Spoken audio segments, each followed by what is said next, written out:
Welcome back to my channel. So in the previous video we talked about the different disputes and the reasons of dispute within the northeastern states of India. And if you guys haven't checked that video out, so just go check it out right now. And now we are going to move forward with our part, and in today's lecture, we'll be talking about history of Nagaland insurgency. As I told you in the previous video that we'll be talking about this in depth. So this is going to be an in-depth analysis of history of Nagaland insurgency. Before starting, wanted to tell you that this is Awan Anja this side, and we have, as you already know, and those who are new here, we are providing free UPSC preparation to all the people on YouTube for completely free. You don't have to pay anything, and we are going to have a 1-year course where we'll be talking about all the important things from both the perspective of prelims as well as mains perspective. So we'll be having detailed in-depth discussion on of like keeping in perspective both of them. Okay, only thing that you can do for me is to just subscribe to this channel, and please, it gives us motivation. I would request you to go there, subscribe. It gives us motivation to create more videos for you guys, and it lets us know that yes, you guys are watching these videos and you are getting benefited from it. Also, if you like the video, then go leave a thumbs up, like this video, and share it with your friends who need it. Okay, so as I told that today we'll be discussing about history of Nagaland insurgency. Okay, so let me first talk about something about Nagaland. Okay, like let us talk about Nagaland. So as you know that Nagaland is a state of Northeast. Okay, it is a state with the federal polity. It is a small state of having around 16,579 square kilometer of area in total. Okay, and the population is basically less than 1.97 million.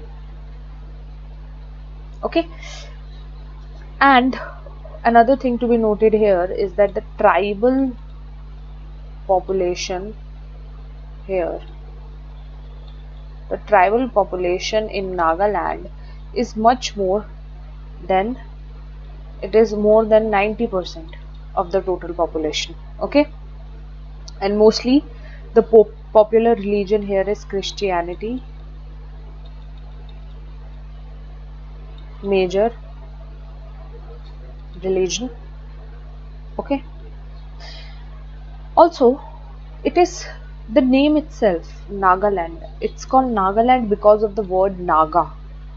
Okay, because it is believed, this place Nagaland is believed to be the original homeland for the Naga ethnic group. Naga ethnic group. Okay, also it shares the boundary with, let me show you the map for this again. Okay, so we have our map back.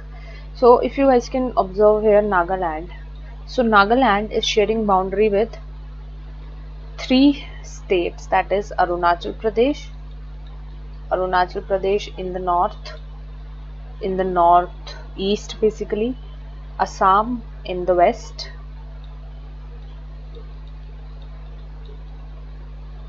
Assam, and Manipur in the south. Manipur in the south. You guys can see Nagaland is here.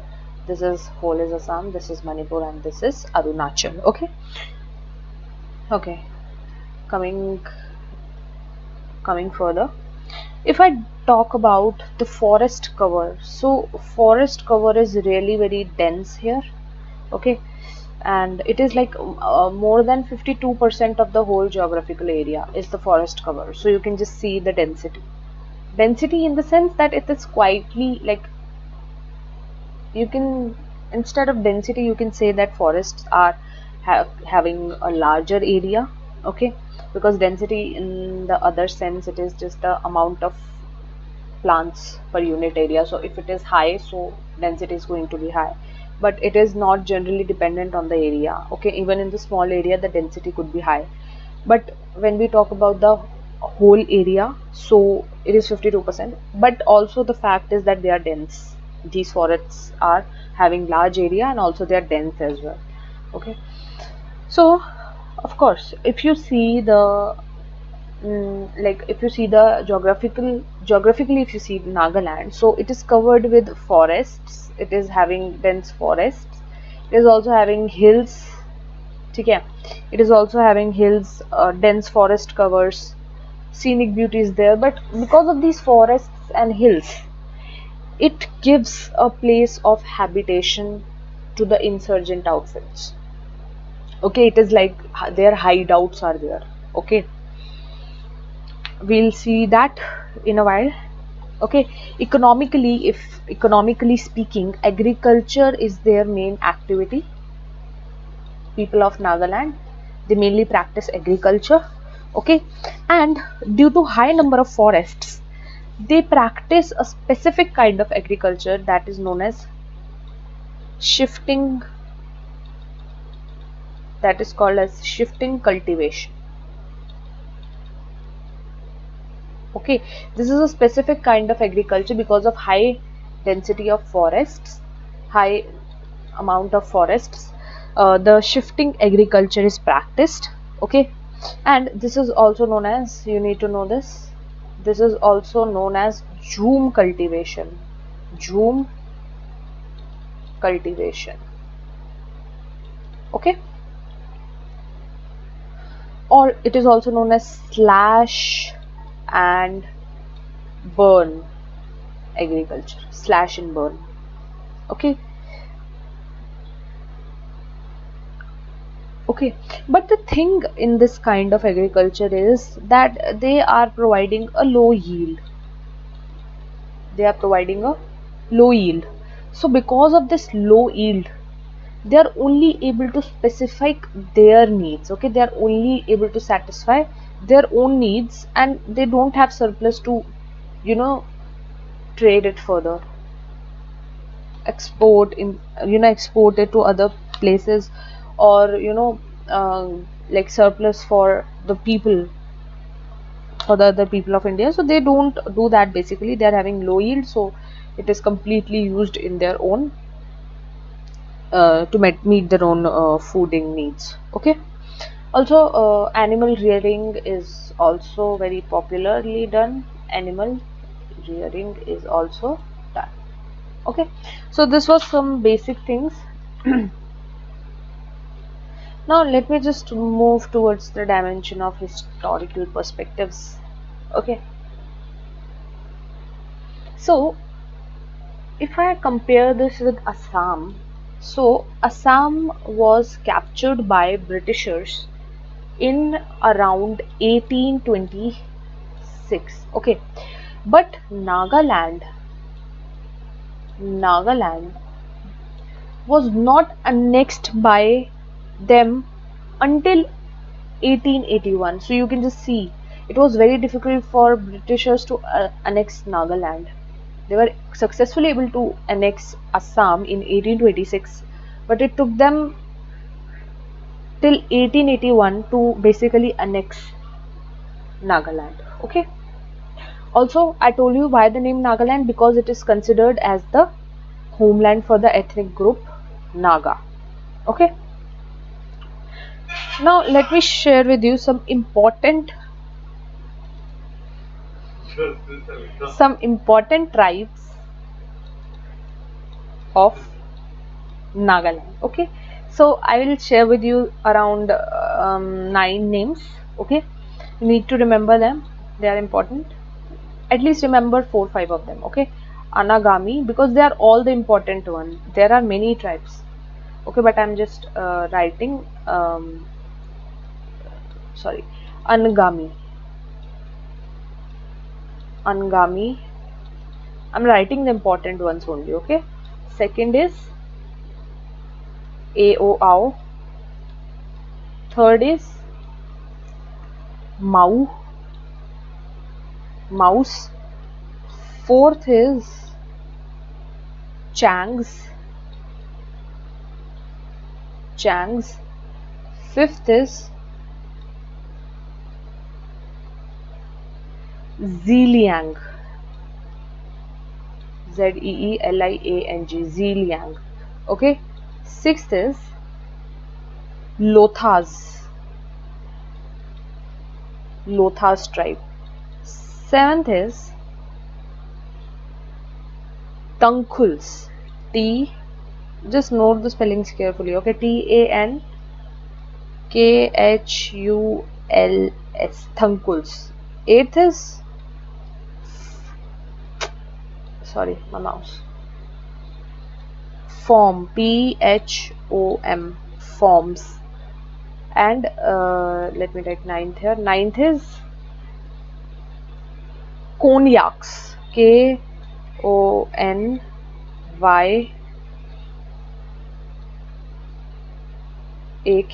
Konyaks. Okay. So these tribes, they are also found, basically these tribes of Naga, they are also found on the adjoining borders and hills of and forests of Arunachal Pradesh. They are also found in Arunachal Pradesh, and some of them are also found in Mizoram here.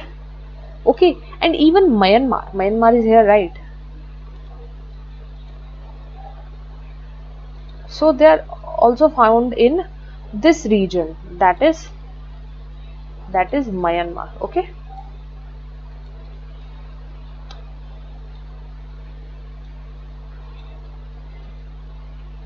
They're also found in Myanmar. Okay, so just keep on like you can just see that while making the borders,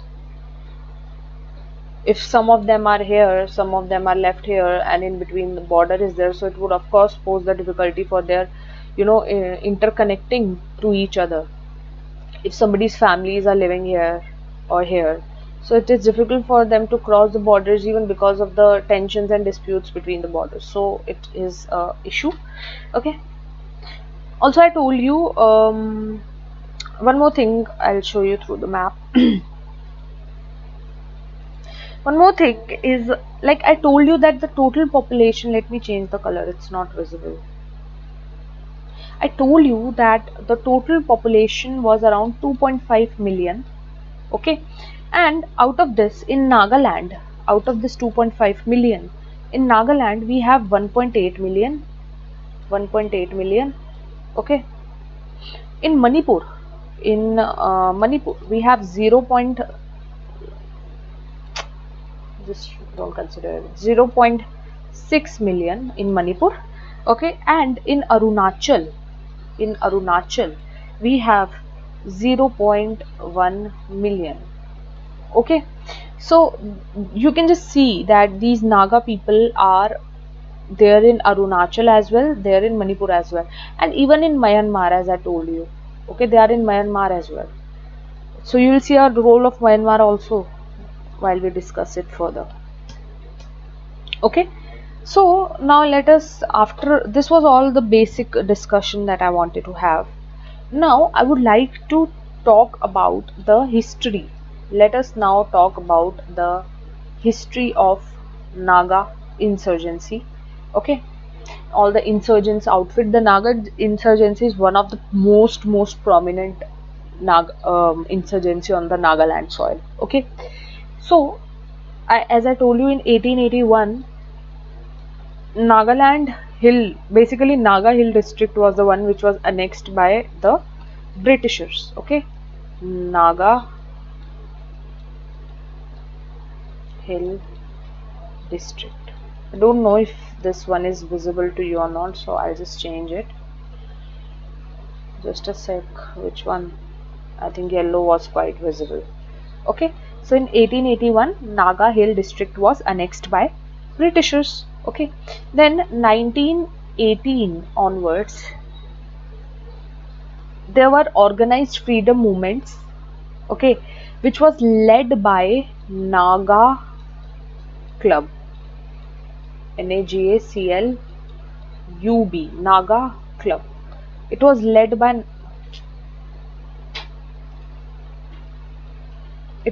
by Naga Club. Okay, so this is an important one because it is going to have a role in insurgency. So it was a group of Western educated people, and this club basically made the efforts to bring the scattered Naga tribe together. Okay, so according to them, the best way to bring them together is to show them the cultural similarities, and they should together demand the independence.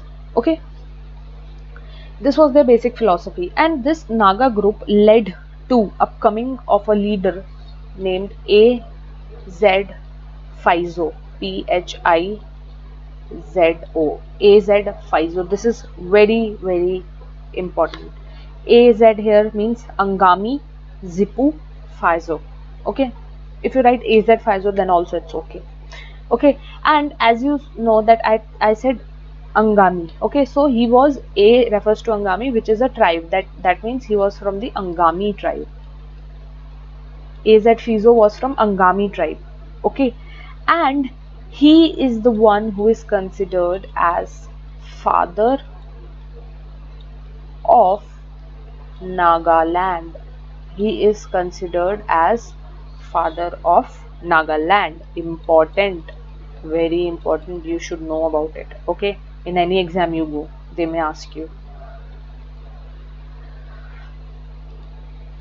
Okay, so I talked about 1918. Now coming to 1946 onwards. Okay, the Naga Club, it completely metamorphed into the political organization. Okay, so earlier it was Naga Club, now it morphed into a political organization which is called as NNC.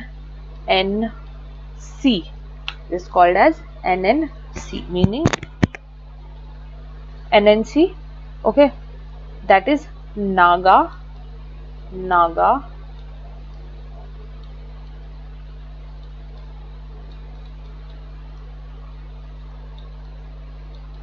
National Council. Okay, it is called as Naga National Council. Okay, A.Z. Fizo, he organized NNC militarily. Okay, then what he did is that he organized it militarily.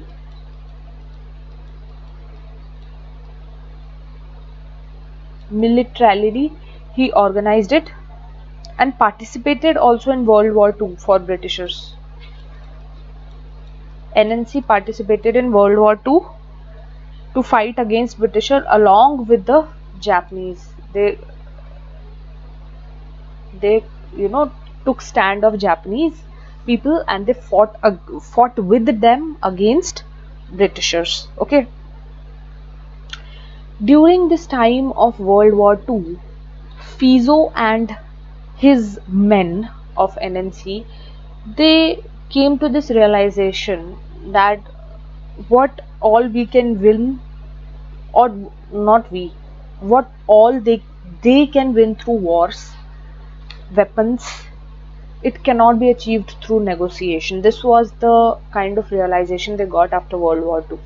Okay, they thought that weapons can achieve what negotiation will never be able to achieve in the courts, and this is seen as the internal security experts as seeds of insurgency.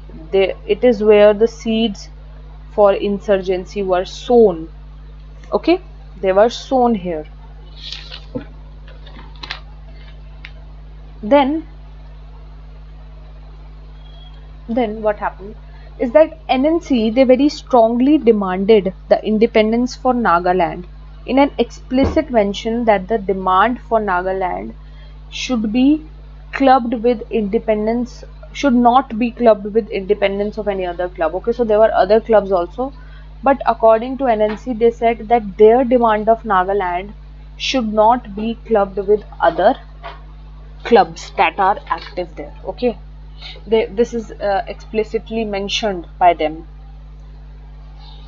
Okay, then the then government of Assam, governor of Assam, as I already told you in the previous video, governor of Assam known as Akbar Hydari.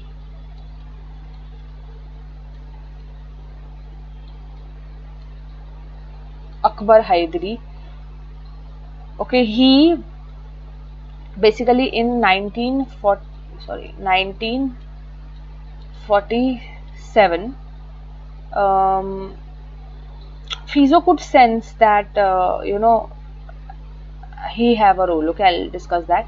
Fizo was able to sense that the government, okay, the formed government of India under Sardar Patel is very particular about the integration of provinces in the Indian Union and small territories in the Indian Union.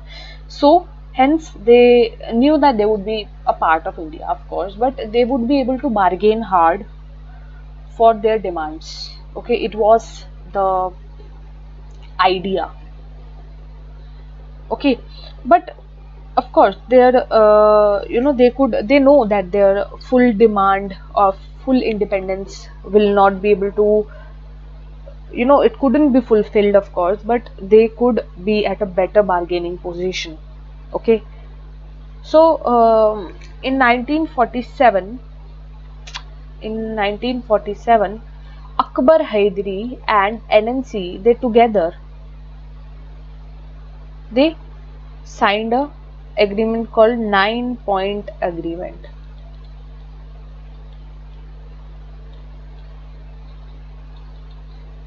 which I told you is very important. Okay, so let me tell you what was 9-point agreement. 9-point agreement, I'm just writing in a short form. So according to 9-point agreement, the local administration would be left in the hands of NNC. Okay, so they are demanding for the local administration.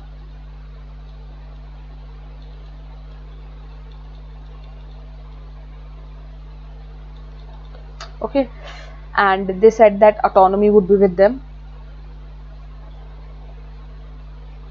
and they were willing to give the three demands that were there, that is finance,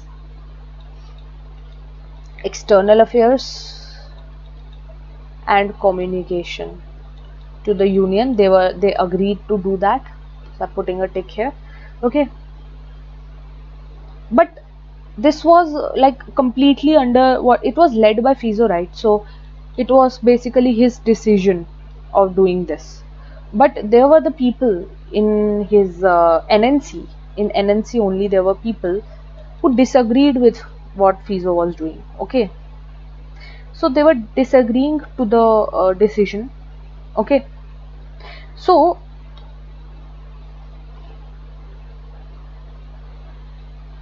they opposed it. Okay, and after that the Fizo could also realize that he also thought that yes, his decisions was his decision was to do have full independence, but he somewhere deviated, so he was back to his stand again of full independence for Nagaland.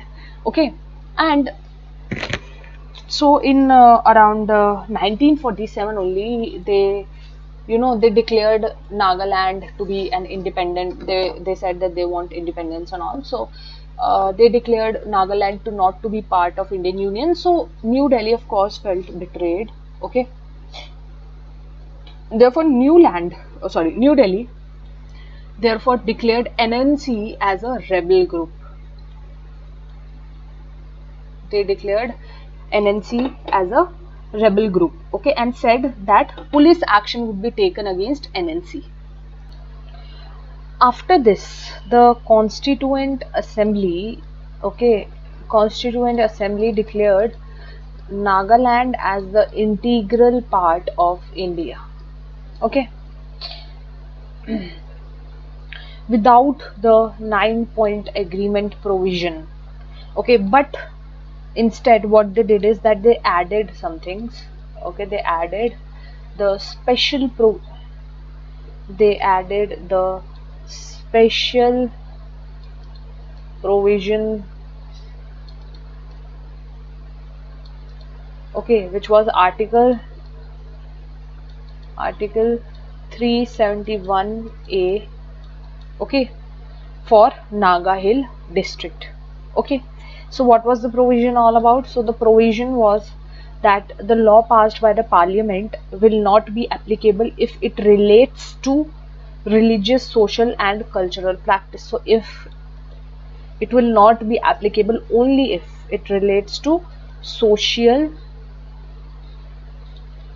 religious and cultural, religious and cultural practices. Okay, customary practices will have the overriding provisions in the case is clashes with the law. Okay, only in the case of social, religious and cultural, if there was a law which is passed by parliament and the customaries don't want that law to be applicable, and they want, if it is, if there is a clash, okay, then in that case their provision, the customary provision,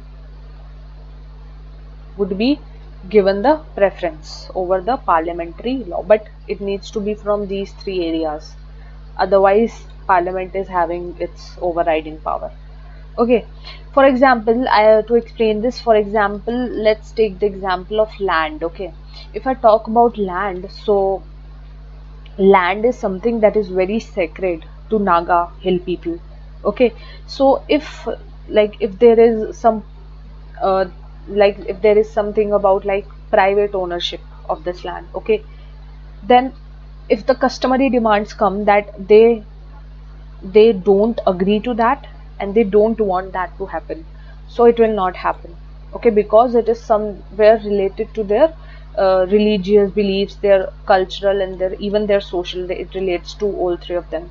Naga people usually they pray nature. Okay, so they don't want these things like building of industries and giving any kind of harm to nature, so that's what they don't want. Okay, nature is prayed there. Okay, so that was the thing. Okay, so this was the special provision that was entered into the article as 9 article 371A as a special provision. Okay, then NNC, what was NNC doing? NNC then turned into an insurgent outfit.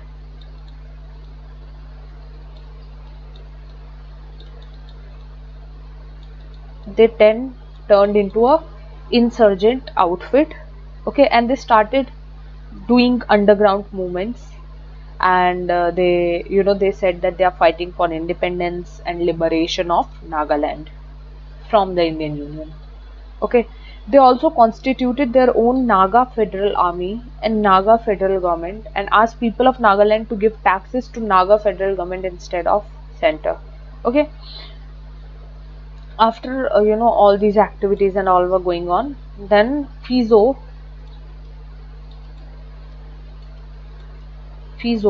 was arrested. Okay, and there was a large scale guerrilla warfare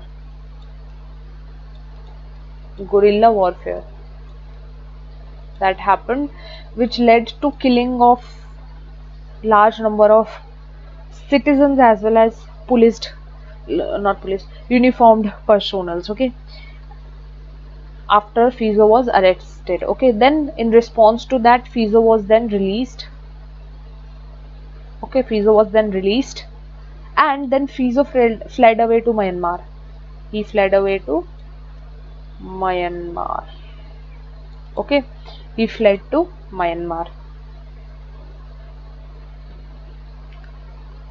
because he was having a kind of he was thinking that the army could again they could arrest him. Okay, so India then talked to Myanmar, and Myanmar retaliated positively towards the talk. And then when he get to know about this, then he ran from Myanmar as well and take exile in Britain. He took exile in Britain. Okay, where he died in 1990. Okay.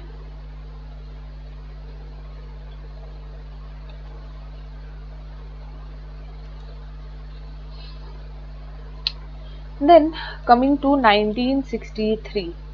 So in November 1963, after no, let's come to I think 1958 first, because आपको एक और agreement बताना है. ठीक है, AFSPA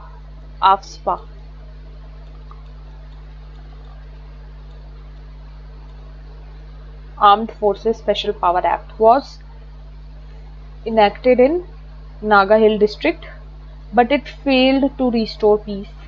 Okay, in 1960, there was a Naga People Convention, NPC. Okay, and the Union government. NPC was active. NPC and Union government. There was a 16-point agreement which was signed.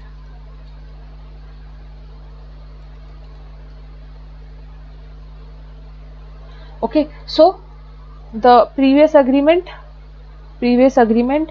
that was the 9-point agreement. It was signed between the governor of Assam, Akbar Hedari, and NNC, whereas the 16-point agreement was signed between NPC, that is Naga People Convention, and the Union government. Okay.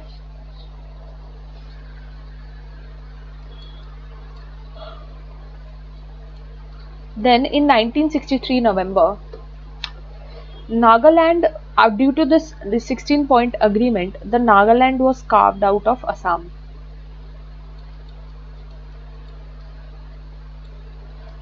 Okay, Assam से बाहर निकाल दिया हमने, नागालैंड को अलग state बना दिया. Okay, Nagaland को. ठीक है.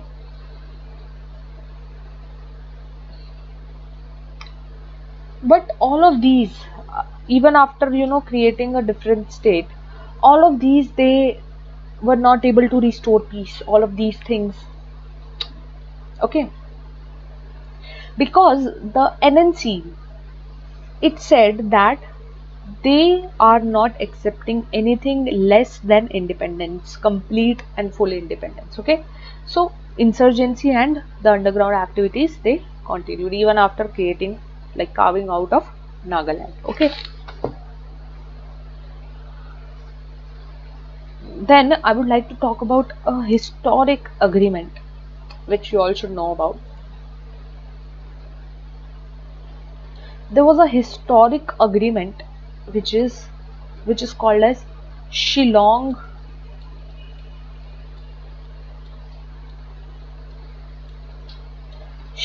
Accord.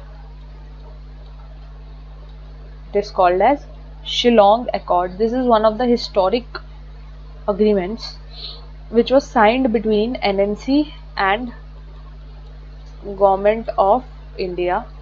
Okay, it is called as Shillong Accord, according to which NNC, they accepted the Constitution of India, i.e. Nagaland, as a part of India, and the Government of India said that there will be no operation against NNC anymore. Okay, and the cadres of NNC can remain in camps for their main wherever they are living, and affirmative actions would be taken by the Government of India for permanent peace. The two parties will have talks. Okay, so it was all like they would be talking instead of using weapons and all, and insurgency and all. There would be no operations against NNC, and NNC in turn agreed to be a part of Indian Union by accepting the Constitution of India. Okay. Okay, so China, sorry, China at that time was giving training to some of these NNC members. Okay, so in India they accepted it, but those members who were taking training in China, they opposed this Shillong Accord. Okay, FISO was there in Britain.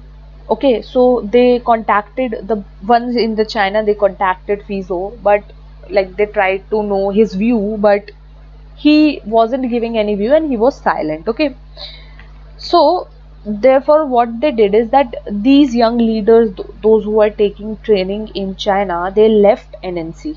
Okay, and they formed their own party that is known as NSCN. Okay, they formed their own party called as NSCN, National Socialist Council of Nagaland. National Socialist Council of Nagaland. Okay, so it was formed in 1980, okay, as a rebel group, and the chairman of NSCN was, okay, NSCN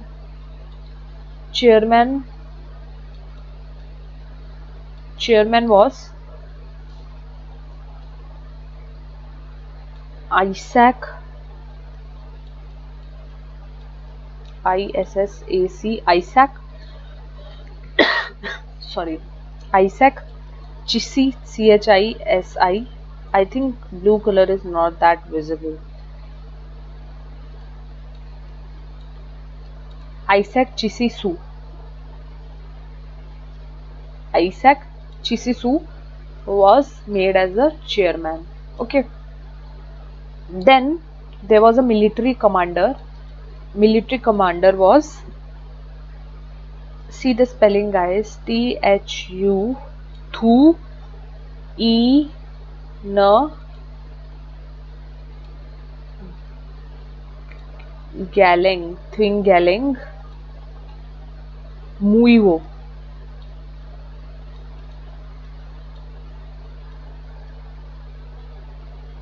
Muiva. Okay, so Thwingalong Muiva. Thwingalong Muiva. He was the military commander. Chairman was Isaac Chisu, and another prominent leader was SS Khaplang. Khaplang. SS Khaplang was another leader. Okay. Now NSCN has become one of the deadliest. NSCN has become one of the deadliest rebel groups with more than 40,000 killings on Indian soil. So you can just see their extremeness.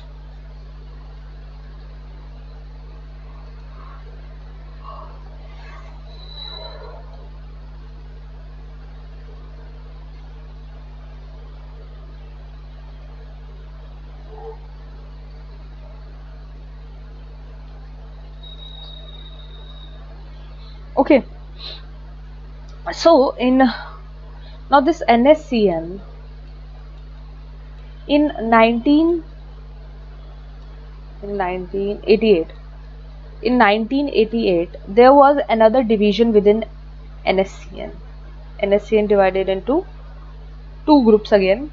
There was one was NSCN IM.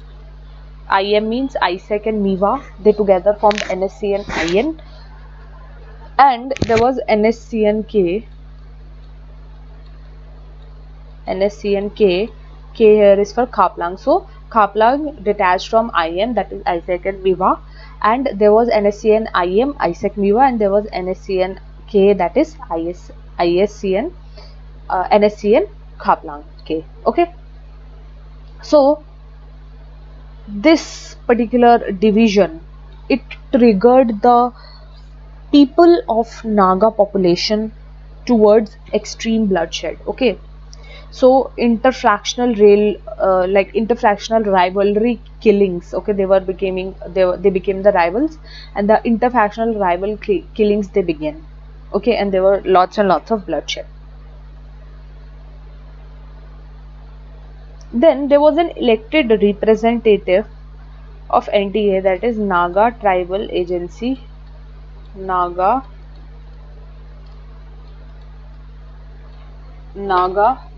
Tribal Agency. From Naga Tribal Agency, the leader was there was a leader who was called, his name was Ho Ho Ho. Okay, and he was in favor of peace. He wanted peace in Nagaland. Okay. Also, the other parties that favored peace were like NBCC is one of them. NBCC.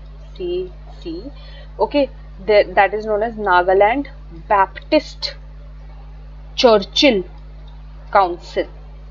Nagaland Baptist Churchill Council. Okay, they also favored peace. Okay, so, and also there were many of the like NGOs and self-help groups. Okay, self-help groups, they took care of this region during this time, during these turbulent phases, and they also they favored peace, of course. Okay, so as all of them favored peace, so after this there was a feeling in people for peace. They wanted peace. Okay, so this forced the NSCN government to rethink peace.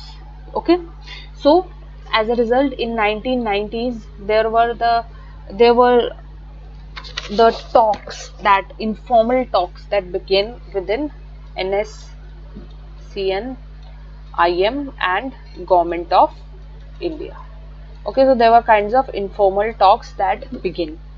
Okay, and also the talks between NSCN Khaplang and Government of India, they also begin. Okay, but somewhere NSC and IM was given more importance as compared to Khaplang. Okay. Okay, let me give you a brief idea about what was the demands of NSCN. So they wanted basically greater Nagaland. That means they wanted to have some other regions also included where there is Naga population. They want them to be included in Nagaland. So they want a greater Nagaland. Okay, and like I told you now, that there were certain areas of Manipur, Arunachal and Assam where Naga population is there. So they want the integration of those parts of the other states into Nagaland. Okay, and also as I told you, that there were some population in Myanmar also. So they wanted areas of Myanmar also to be included. Okay, and they want this greater Nagaland to be called as Nagalim, and they suggested a name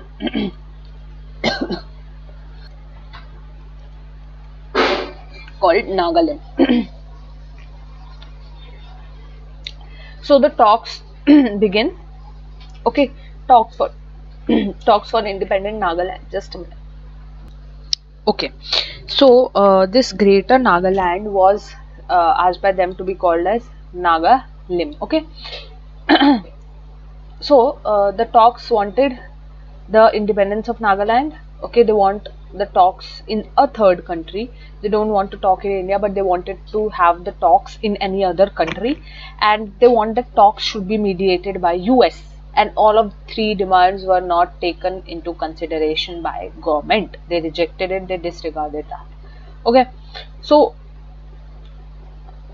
but one condition that was like of talking in the third country, it was, they said okay, we'll accept that, but others were not at all acceptable. Okay, so there were certain these. Okay, so the formal talks. Okay, the formal talks, the first one happened in 1997. Is the first time the formal talks happened. Okay, and it was between government and NSC and IM, and they, in the first talk itself, they signed a ceasefire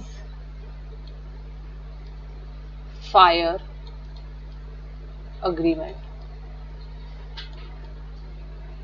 They signed a ceasefire agreement. Okay, and then like it was said that we'll extend it periodically. Okay, so also in 2001, Government of India also signed the ceasefire agreement with NSCN Khaplang as well. Okay, and same was said to them that periodically we'll be expanding it. Okay, so it was from 2001, it was extended till 2015. Okay, from and here from 1997 till 2006 the talks were carried on. Okay, then in March 2007, the talks in the New Delhi, first time it took place in New Delhi. Okay, so Indian soil. So first time the talk happened in New Delhi. Okay, so these were called as Dimapur. After March 2000, then there were talks in July also, July 2007, which were called as DEMA, DEEMAPUR, Dimapur talks. Okay, so the Dimapur was in northeast, so Nagaland, so they said that if you are doing talks in New Delhi, so you can come and talk to us in Nagaland also, and Government of India agreed to that, and in July 2007 we had a Dimapur talk. Okay, in Dimapur talk there was a historic agreement again. It was called as Dimapur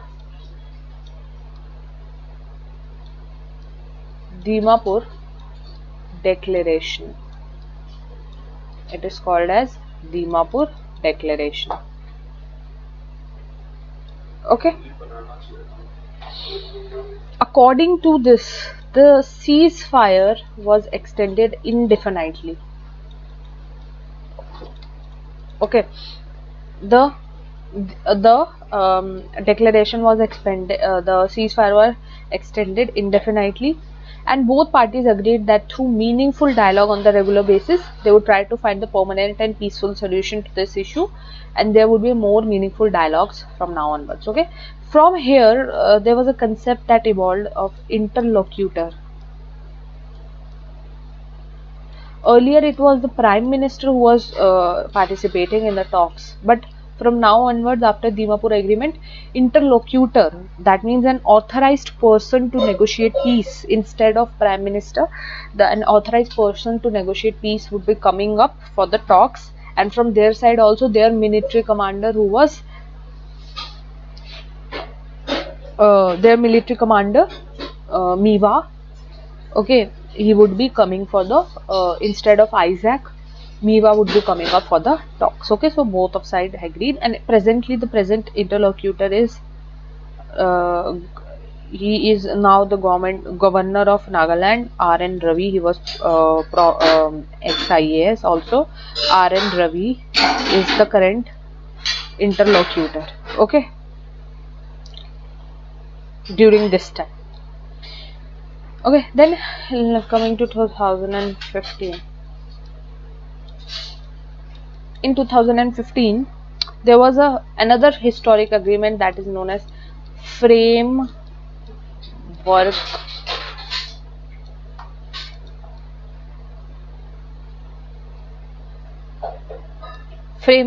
Agreement. Okay, it was signed in the PM House itself. Okay, PM House में ही sign किए गए थे, and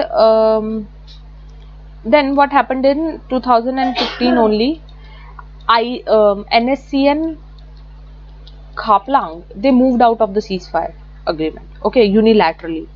Then Government of India declared NSCN Khaplang as terrorist organization.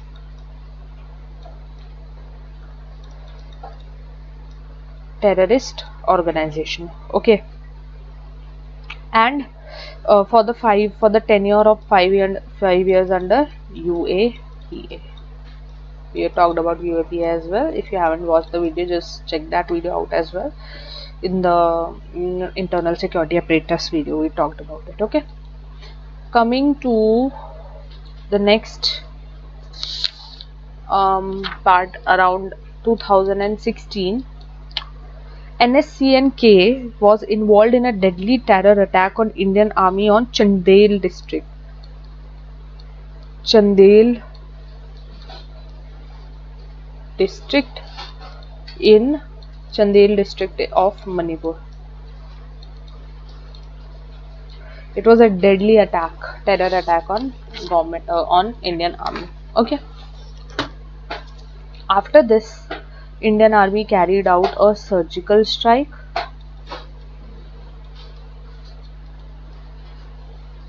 against, like basically in the Myanmar borders, okay, against NSC and Khaplang, because they were residing in the Myanmar areas. Okay, so there was a strike on the Myanmar border, in the border areas, okay, where position of Khaplang could be there.